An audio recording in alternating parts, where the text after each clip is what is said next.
और अब आपको लेकर चलते हैं न्यूयॉर्क, जहां पेन फेस्टिवल की 15वीं सालगिरह मनाई जा रही है।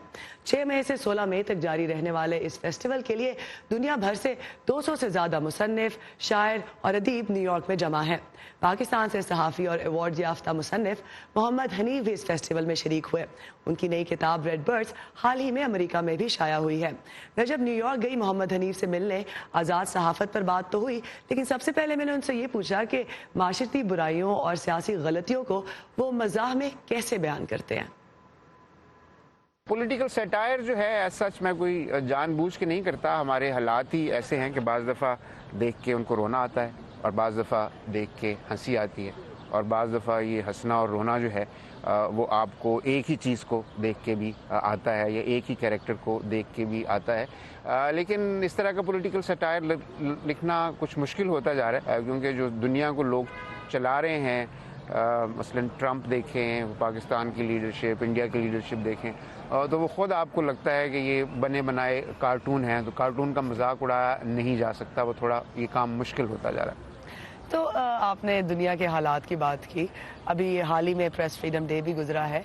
आप पाकिस्तान के जो सूरत हाल है उस पर रेगुलरली लिखते भी हैं, तो पर्सनली आपको फील होता है कि लिखना, खुलकर बात करना मज़ीद मुश्किल होता जा रहा है पाकिस्तान में? मैं अपनी ज़ाती मिसाल दे सकता हूँ कि मैं पाकिस्तानी अखबारों के लिए भी लिखता हूँ और बाहर के अखबारों के लिए भी लिखता हूँ। तो मेरे जो पाकिस्तान में एक अखबार को जो मुझे एडिट करते थे साहब, उन पर गद्दारी का मुकदमा चल रहा है, तो जाहिर है मैं उन्हें भी नहीं कह सकता कि मुझे कुछ छापो। दूसरी एडिटर थी, उन्होंने 23 साल एडिटर रहने के बाद अब पेशा ही छोड़ दिया है, और जो लोग अभी तक काम कर रहे हैं, किसी से पूछें तो हर दूसरा बंदा जो है उसे 3 महीने से तनख्वाह नहीं मिली या किसी की 50% तनख्वाह कट गई है। तो इसमें जाहिर है गवर्नमेंट के इदारों के कंट्रोल के इश्यूज़ भी हैं। उसके साथ जो हमारे सेठ हैं उनको भी एक मौका मिला है कि सहाफ़ियों के साथ जो बदला लेना था उन्होंने, तो वो लगता है ले रहे हैं। तो मेरा ख्याल है हालात जो हैं आजकल कुछ अच्छे नहीं हैं। तो आप समझते हैं कि मीडिया में ये कैपेसिटी, क्योंकि जिस तरह की वो मनी मेकिंग इंडस्ट्री बन चुकी है, ये रीवैल्यूएशन या सोल सर्चिंग आपको लगता है कि पॉसिबल होगी, चाहे अमेरिका हो या पाकिस्तान? मुझे हुकूमत से या हुकूमतों से, यहाँ की हुकूमत से, वहाँ की हुकूमत से कोई ख़ास उम्मीद नहीं है। मुझे जो मीडिया के सेठ हैं उनसे कोई ख़ास उम्मीद नहीं है।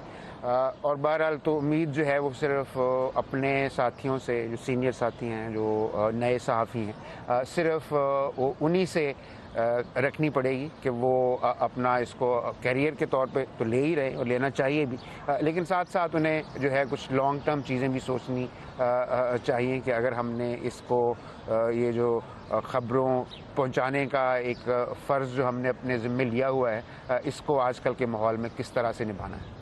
और क्योंकि अगर हालात अच्छे नहीं है तो इसका ये मकसद है या ये मतलब है कि आज़ाद सहाफ़त और भी ज़रूरी हो जाती है, ताकि हक़ाइक़, स्पेशली ये जो डिजिटल प्लेटफॉर्म्स आ गए हैं जहाँ पे सच और झूठ की तफरीक जो है वो उस जिसे लगता है कि ब्लर होती जा रही है, तो क्या समझते हैं आपके माशरे पर क्या इम्पैक्ट होता है? ट्रेडिशनल मीडिया का रोल था कि कम से कम अगर कोई वाक़या हुआ है तो उसके जो फैक्ट्स हैं वो लोगों तक पहुँचाए जा सकें, कि वहाँ पे ये वक़ूआ हुआ है, वहाँ पे ये बंदा मारा गया है, या वहाँ पे ये बंदा पकड़ा गया है, या इस बंदे पे ये इल्ज़ाम लगा है।